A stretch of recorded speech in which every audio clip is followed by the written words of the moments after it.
Bienvenidos a La Noticia con Contexto, la 1230M. Hoy vamos a meternos de lleno en un tema, crucial y lleno de contrastes aquí en América Latina, el agua. Hemos revisado varios documentos, investigaciones, informes, casos de estudio, y lo que revelan es una paradoja increíble. Sí, es sorprendente, la verdad. Tenemos aquí casi 1/3 del agua dulce de todo el mundo. 1/3. Una barbaridad de agua, sí. Pero, al mismo tiempo, decenas de millones de personas enfrentan escasez o no tienen acceso seguro a ella. Exacto. Millones. Así que hoy tenemos, desentrabar un poco esto. Ver las raíces, las consecuencias y qué se podría hacer, siempre con una mirada crítica, reflexiva, sobre cómo manejamos este recurso tan esencial. Es que esa contradicción de la que hablas, esa paradoja, es el punto de partida, ¿no? Totalmente. Los datos que vimos hablan de, entre 24 y 32 millones de personas sin acceso básico o seguro al agua potable. Son cifras enormes, ¿sí? Difíciles de asimilar a veces. Y la pregunta inicial que surge es, ¿esto es solo porque no llueve lo suficiente en ciertos lugares o hay algo más? Ahí está lo interesante, y es lo que los análisis remarcan. A ver, el cambio climático claro que impacta. Sí, eso lo vemos. Altera las lluvias, acelera el deshielo de los glaciares andinos, que son fuentes vitales.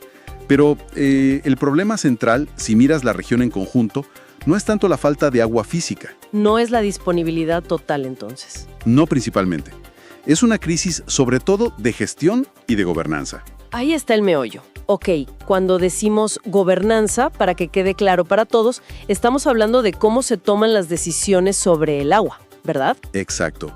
¿Quién decide cómo se usa ese poder? Si los procesos son justos, si son eficientes. Entiendo.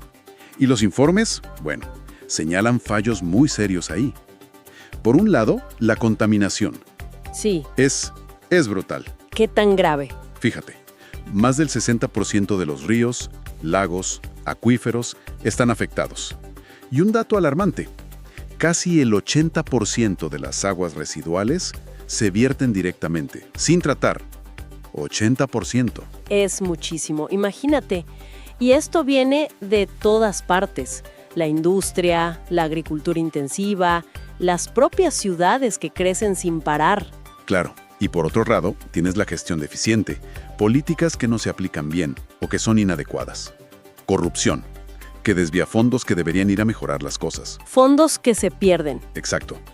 Y una priorización, muchas veces, de intereses económicos, como la minería o la agroindustria, por sobre el acceso humano o la conservación. Y la infraestructura. Mencionabas algo impactante sobre eso. Sí, la infraestructura es otro punto crítico.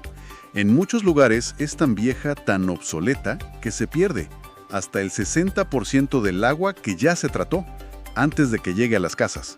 60% de agua potable perdida. Es increíble. Sí, una locura. Y súmale a eso la urbanización acelerada. Casi el 80% de la población vive en ciudades, y eso presiona sistemas que ya de por sí son débiles. Se va dibujando un panorama, bastante complejo. Y las consecuencias de toda esta mezcla de mala gestión y contaminación, golpean fuerte en la vida diaria, ¿no? Golpean en todos lados, son transversales, impactan la salud pública, claro, enfermedades por agua contaminada, falta de saneamiento adecuado.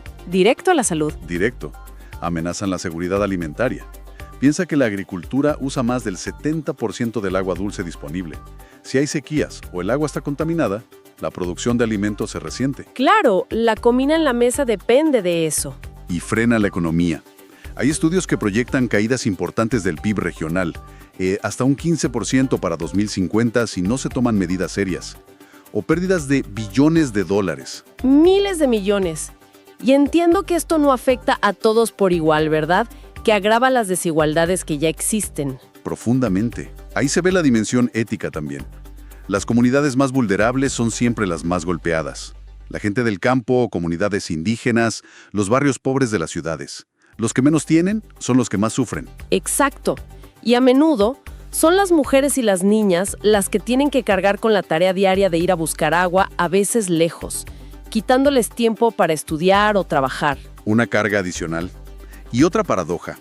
Los más pobres terminan pagando proporcionalmente más por un agua que suele ser de peor calidad o menos fiable. ¡Qué injusto! Y toda esta tensión, esta competencia por un recurso escaso o mal gestionado, está disparando los conflictos. Conflictos por el agua. Sí, conflictos socioambientales. Su número se cuadruplicó en las últimas 2 décadas, comparado con las 2 anteriores. Hay voces que incluso alertan del riesgo futuro de verdaderas guerras por el agua, si no cambiamos el rumbo. Mencionaste un caso que parece un microcosmos de todo esto, el páramo de Santurbán, en Colombia. Sí, Santurbán es un ejemplo muy potente y muy actual. Es lo que llaman una fábrica de agua. Una fábrica de agua. Sí, porque el ecosistema del páramo captura y regula el agua que luego abastece a casi 2 millones de personas. Es vital. ¿2 millones de personas dependen de ese páramo? Exacto, pero enfrenta una amenaza doble por la minería de oro. Por un lado, proyectos a gran escala, legales, y por otro, la minería ilegal. Y el impacto de esa minería, devastador. La contaminación con mercurio, con cianuro, ha afectado gravemente ríos clave como el Suratá. Hay informes que lo califican ya como un río muerto. ¡Uf, qué fuerte! ¿Y la gente? ¿Qué dice la gente de ahí? Ahí está lo destacable. Ha habido una respuesta ciudadana muy fuerte. Se formó un comité para la defensa del agua y del páramo. Han usado la movilización social, pero también las herramientas legales. Han ido a la justicia. Sí, y han logrado fallos importantes, como una sentencia de la Corte Constitucional, la T-361, que ordena proteger el páramo y, crucialmente, exige que haya participación ciudadana real en cómo se delimita y se protege. Interesante. Refleja perfectamente esa lucha ética. Ver el agua como un bien común esencial para la vida, que hay que defender, y no simplemente como una mercancía o un recurso a explotar sin más. Frente a este panorama tan complejo, con estos desafíos tan grandes, ¿qué caminos de solución se ven? ¿Qué dicen los análisis? Bueno, el eje central, y en esto coinciden muchos análisis, es fortalecer la gobernanza. Necesitamos instituciones que funcionen, que sean transparentes. Instituciones fuertes y limpias. Exacto. Y un enfoque que ponga en el centro el agua como un derecho humano fundamental, no como un negocio cualquiera. El derecho humano al agua. Fundamental.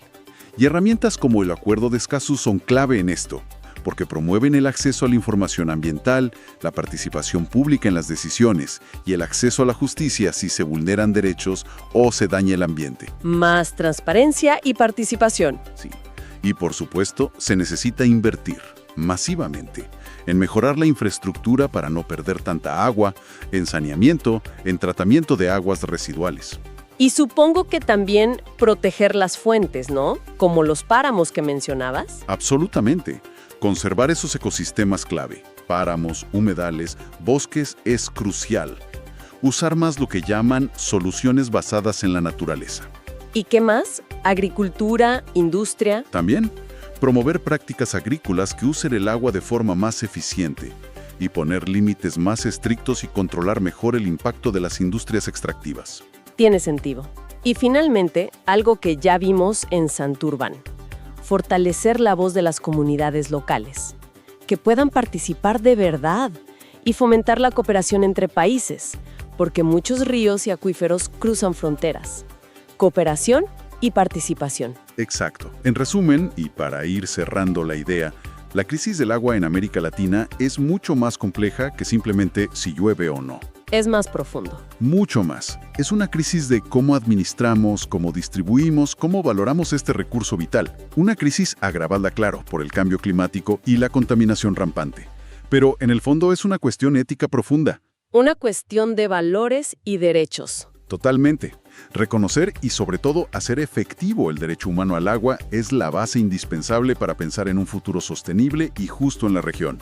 Lo que nos deja, creo, con una pregunta esencial para seguir pensando.